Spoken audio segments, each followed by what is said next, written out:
Classic Warhammer Fantasy is back, or more accurately, it never left.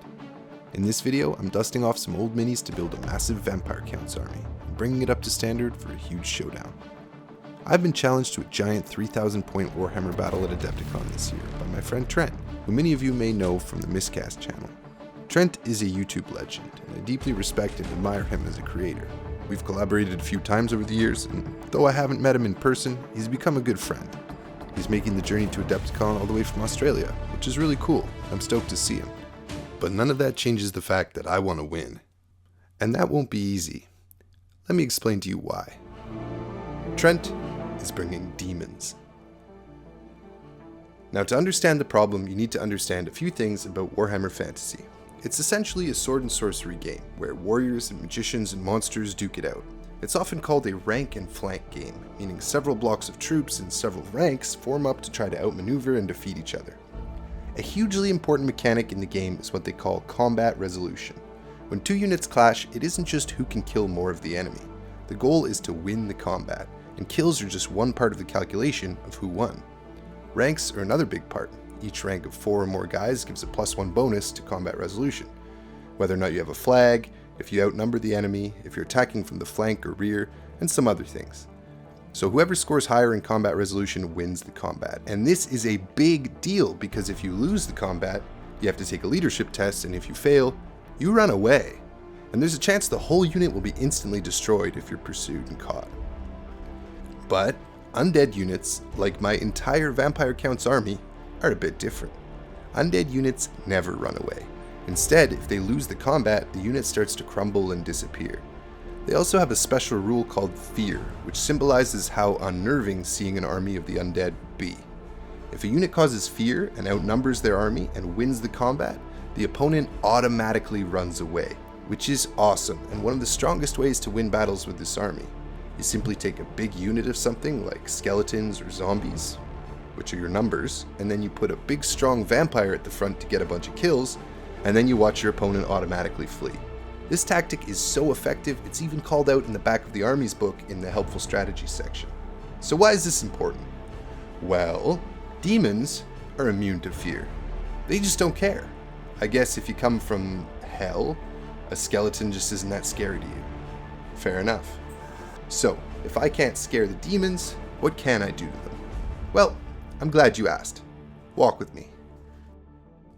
Demons have no conventional armor, but what they do have is a demonic aura, a mysterious force field that protects them against all harm. Much in the same way NordVPN protects your data when you're browsing on the internet. For real though, if you're still raw dogging the internet in 2023 and not using a VPN, you're just straight up bugging. The internet these days is full of data ghouls and phishing zombies who are just dying to feast on your sweet sensitive data. Nord's tools can protect you from all sorts of different vectors that you might be vulnerable to as a normal person on the internet. Their threat protection feature, for example, can protect you from phishing scams by warning you about dangerous links. If you're like some people I know and use the same password for multiple websites, well, maybe one of those websites was compromised at some point, and who knows, maybe your password's floating around the dark web somewhere. Nord's dark web monitor could help alert you about that, and you could even use their free NordPass password manager to generate and automatically store your passwords, so you don't have to do that anymore. Maybe you're thinking, I already have a VPN, or I don't need a VPN, which is crazy by the way, but okay, how about your parents, or your grandparents? Are they using the internet safely? This is one thing that you could do to help protect them while you're not there. God knows you don't call them enough. So call your family, tell them you love them, and get them set up on NordVPN. If you sign up now, you'll get an extra 4 months free with a 2-year plan. It could end up being one of the smartest things you've ever done. Thanks Nord for sponsoring this video. Now let's get right back into it. So, like I was saying, the demons have a demonic aura, which is a 5-up invulnerable ward save. However, this magical aura does not work against magical attacks. Enter the Wights. Wights are the elite warriors of an undead army, heavily armored heroes from ages past, resurrected in unholy thrall to serve their master's ambitions. First, we have the Grave Guard, an elite infantry unit. Now over the years, I've collected a big unit of 20 Grave Guard, but some of them look pretty rough, with old paint jobs from the previous owners, or just, I never finished painting them myself. Now if I'm going to flex on Trent as I beat him, there's going to need to be some touch-ups. Now these are metal models, so it's super satisfying for me to finally have a unit of 20 of them. For those of you who weren't around in the days of Warhammer Fantasy, you might not understand how difficult it was to build a proper army. Where core units often came in fairly affordable boxes of 20 plastic models, elite units like this one used to come in blister packs of 2, and they weren't cheap. It meant that having a unit of 20 was a huge financial investment and way out of reach for kids like me with limited allowances. Here we are over 20 years later though, and with some careful eBay sniping and collecting, I finally have a unit of 20. And their secret weapon, of course, is white blades. Ancient weapons just jam-packed with evil enchantments. So to make it clear that these are in fact magic weapons that will cut through his dirty little demons like butter, I'm giving the white blades a little bit of a green tint to represent the evil corpse light glowing from within, but also, to be honest, to help Trent and I remember that they are magic weapons on the table. The Grave Guard aren't the only whites in my army though. I also have Black Knights, which are basically whites on horses. Now these are some of the models in the army that aren't contemporary to the 6th edition rules we'll be playing under. They're actually current models from the present day Age of Sigmar Death Rattle range. They just need some cool square bases and a little bit of paint. The Black Knights I painted for my army back in 2016 or so when I was getting back into the hobby just aren't up to my standards these days, and I was never really feeling the purple as an accent color too much, so let's repaint those. The new scheme is black and red, perfect for vampires. Now, the Start Collecting box that I bought also comes with this awesome and relatively new model for a White King. The problem is that this model is designed for a large oval base to play with Age of Sigmar, so to fit him into the unit, I'm going to need to pull out a time-honored technique in the Warhammer hobby, the Tactical Rock. By placing this guy on a tactical rock, his big cape flows up above the other knights in the unit, as well as giving him a bunch of extra stature. The rock is made from a mixture of tree bark and various epoxy putties. I couldn't resist painting it up to be a White Lord hero to add to the unit for a little bit of extra punch. And maybe to carry, I don't know, a magic item? So here I can reveal my first bit of dastardly strategy. I'm going to give this guy a magic item called the Cursed Book, which makes all enemy units hit at -1 in close combat within 6 inches. Which is a big deal. You can't kill what you can't hit. You can't, I don't know, you kill undead? What do you, smash them apart? Doesn't matter. I was hoping also to maybe channel a bit of the old Night Panther painting by John Blanche, which is one of my favorite pieces of Warhammer art. So cool. Now, Warhammer Fantasy just isn't Warhammer Fantasy without monsters, and when it comes to monsters, the Vampire Count's best one is undoubtedly the Zombie Dragon. Now I have an old one here sculpted by Trish Carden, who went by Trish Morrison at the time. She's the one who sculpted pretty much all of the old Warhammer Fantasy monsters, and she still makes incredible monsters with that same classic feel over at Footsore Miniatures. Anyways, the pose of the Zombie Dragon is incredible, but I really like how it looked without a rider, and I wanted to keep it that way, in case I ever run a Necrarch list with an unridden Zombie Dragon. So, I ordered another one. The 6th edition Zombie Dragon that was the mount for Zacharias the Ever-Living.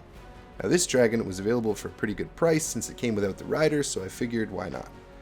By the way, this one was also sculpted by Trish Carden. Seriously, she sculpted like all of the old monsters, look into it. So when I say Warhammer Fantasy isn't Warhammer Fantasy without monsters, really I should have said Warhammer Fantasy wouldn't have been Warhammer Fantasy without Trish Carden. Anyways, I wanted a cool vampire to put on this Zombie Dragon. I collect vampires, so I had a lot to choose from. Blood dragons, necrarches, named characters, old ones, new ones, but I really wanted to do something different that would make my army unique. So I turned to the Bretonnian range, and happened to pick up this model of Morgiana Le Fay, a sorceress, and I think with the right paint job she'd make a perfect vampire. She's also sitting side saddle, and I have to say, sitting side saddle on a zombie dragon is so badass just in its own right that I knew I had to go in this direction. And yeah, she looks awesome. Just fill this grail with blood, and she definitely works as a vampire. Hell yeah. So, I have a pretty solid force coming together to take out Trent's demons now, but there are a lot of models I would have loved to take that I just can't. These ghosts, for example, called spirit hosts, are really fun and thematic models, but they rely on a rule called ethereal to make them any good. Basically, they're invulnerable against non-magical attacks. Mortal, normal swords just pass right through them. Demon attacks, though, all count as magical, so they're really terrible against them. This Banshee here is even more useless. Not only does she have the same ethereal problem as the spirit hosts, Her wailing scream attack literally has no effect on demons because they're immune to psychology. So she's got to stay home too. The Black Coach is another unit that's just not smart to take against demons. Rules-wise, it's basically a chariot, but its points cost is much more expensive because it causes terror, which is another special rule that's like fear but even stronger and can send your enemies fleeing before you even engage with them in combat. Since demons are immune to terror, it's just an expensive thing that doesn't hit that hard. But I'll be damned if I leave this thing at home. Look how awesome this thing is. It's got a vampire and a coffin in the back.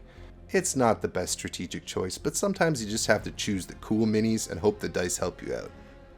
Now speaking of cool minis, wolves are another key part of a vampire force, and these ones are definitely coming. They have a huge movement range and are a great way to sneak in behind your enemy and disrupt his battle line. I had to evict a bunch of goblin wolf riders from their mounts to make this unit, but I think it's worth it. The only unit in this army that isn't undead are these ghouls. Now ghouls are a gnarly concept that I love. They're basically feral humans who lurk in graveyards and eat corpse flesh. And they've completely lost their humanity, so they're just, like shredded kind of crackhead guys that wear a loincloth. It's so grimdark, I love it.